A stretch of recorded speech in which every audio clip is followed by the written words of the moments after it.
A gente estava falando de commodity, Colasso, eu acho que tem uma dúvida que ela sempre é bem pertinente, até porque essa volatilidade está muito grande, né, em diferentes commodities aplicáveis à nossa discussão aqui, como o André trouxe. Agora, a minha dúvida, ela é muito mais uma questão conjuntural, quando a gente olha o macro, né, no momento onde o Fed começa, né, já começou o tapering em novembro, sinaliza aumentos de juros já para março, o mercado já precificando talvez 4 aumentos em 2022, redução no balanço, e por outro lado a China já no caminho oposto, né, dizendo que vai começar a retomar pelo menos seus estímulos para a atividade econômica não se reduzir, enfim. Esse balanço global bem incerto que causa essa volatilidade natural, e isso somado à pandemia que aconteceu, né, há pouco tempo atrás, eu deixo essa pergunta tanto para o André quanto para o Vitor, tá? Como vocês enxergam, de maneira geral, o ambiente para 2022 para as commodities, né, dada tanta incerteza? O que a gente pode esperar? Claro, depende da commodity em questão, mas de maneira geral, quando a gente analisa esse descasamento entre oferta e demanda que tem se repetido cada vez mais, né? Eu acho que desculpa, Vitor, eu começo aqui. Eu acho que tem que ser analisado com muito critério e muito cuidado, commodity a commodity, tá? E capacidade de produção do mundo, subinvestimento ao longo dos últimos anos. No caso do petróleo, ainda tem essa transição energética, descarbonização, enfim, o mundo tentando trocar de combustível fóssil para combustível limpo, sem ter oferta de combustível de energia limpa suficiente, e aí isso eventualmente causou essa alta toda do petróleo, que é base de custo para todas as outras commodities. Então, quando o petróleo sobe de preço, instantaneamente todas as outras commodities sobem de custo de produção e os produtores têm que repassar esse aumento de custo de produção. Então, acho que tem que olhar com bastante cuidado. Mas, como você bem disse, Stetter, a gente tem um momento que é interessante no mundo. Quer dizer, ao mesmo tempo que os Estados Unidos começa a promover um menor relaxamento da sua política monetária, porque ela continua relaxada, né? Essa que é a realidade, a China começa a relaxar um pouco mais. E isso talvez dê um equilíbrio relevante para o mundo das commodities entre essas duas forças. E esse ano de 2022 é um ano em que o mundo vai crescer bastante, independentemente do tightening ou de deixar o mercado de juros num patamar um pouco mais alto e finalizar ou começar e finalizar o tapering rapidamente.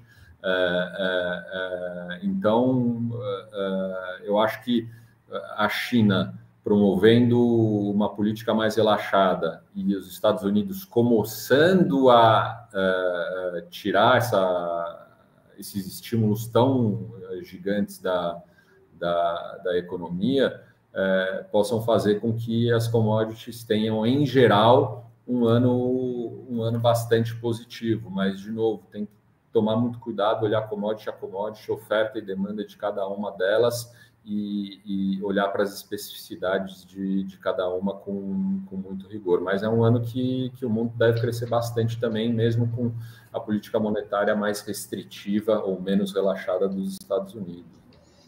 Acho que eu só adicionaria um agravante ali o Henrique até falou na própria pergunta um pouco de pandemia, que tem uma dúvida ainda do comportamento do consumidor. Ele mudou na pandemia, teve um shift de serviços para bens, e a gente está num momento de reabertura, com graus diferentes em países diferentes, em momentos diferentes. Então, assim, você tem a Ásia ainda insistindo lá no política de Covid zero, enfim, tem algumas questões de logística ainda, mas tem uma dúvida que é o quanto disso é estrutural. Então, assim, quando a gente voltar tudo ao normal, vamos supor que Covid não é mais um problema. A gente acordou amanhã, Covid, sei lá, acabou. Inventamos uma vacina que acaba com a Covid, virou zero. As pessoas vão voltar a consumir restaurante no mesmo nível? As pessoas vão voltar ao cinema no mesmo nível? Vão voltar, enfim, ao seu padrão de consumo anterior exatamente no mesmo nível? Ou eles vão mais que compensar e vão consumir mais serviços porque ficaram muito tempo sem? Ou eles vão não, putz, encontrou um novo normal, de que talvez não era, obviamente, deprimido como era na pandemia o consumo de serviço, mas também não volta ao patamar inicial, e o percentual, né, o quanto você vai consumir de bens também importa bastante ali para esse setor, para esse lado da demanda. Então não é só aquela velocidade com o consumo das famílias, mais investimentos dos governos ali, que é uma maneira de como a gente tenta olhar os preços, pelo menos de algumas commodities mais macro, que estão mais envolvidas em mais cadeias, que é o jeito mais tradicional, diria, de olhar isso. Tem uma incerteza adicional do comportamento do consumidor na volta à vida normal, tá? E assim, a gente não está, apesar dos indicadores de mobilidade indicarem que a gente, bom, pelo menos até o início da Omicron, a gente basicamente já tinha voltado à vida normal em a grande maioria dos países, pelo menos no lado da mobilidade. Se olhava os dados de viagem, os dados de ocupação de hotel, etc., salvo algumas exceções, você tinha sim você ainda não tinha retomado 100% do pico do que você tinha antes. Então você tinha ali algum descasamento que a gente não sabia se era estrutural ou não. Agora veio o Omicron, bagunçou de novo, a gente vai ter que ver isso para frente. Então acho que eu adicionaria essa incerteza aos pontos que o André já levantou.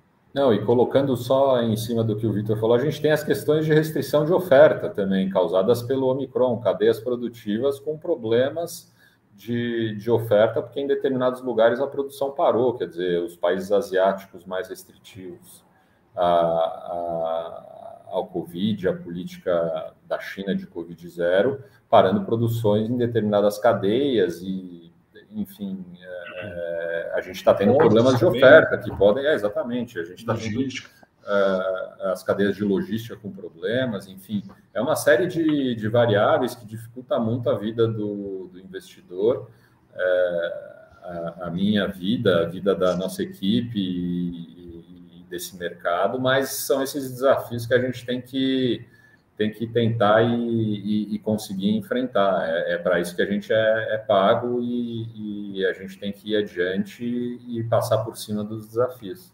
E tem questões geopolíticas também, né? Cada vez mais acontecendo também em 2022. A gente começou com tudo. Então, além de tudo que vocês trouxeram, quem sou eu para querer adicionar alguma coisa aqui, mas debates geopolíticos importantes acontecendo nesse momento, né? Ali nos Estados Unidos, Rússia, Cazaquistão, enfim, eu acho que é mais um ponto para a gente ficar atento ao longo desse ano, né, Colazo?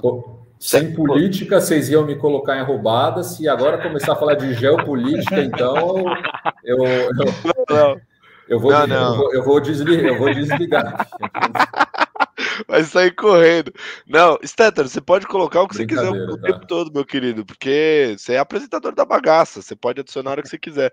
Inclusive, fazendo a minha adição aqui, né, o Vitinho falou de shift de estilo de consumo ali e tal, né, sobre será que a gente vai voltar a consumir em restaurante, cinema.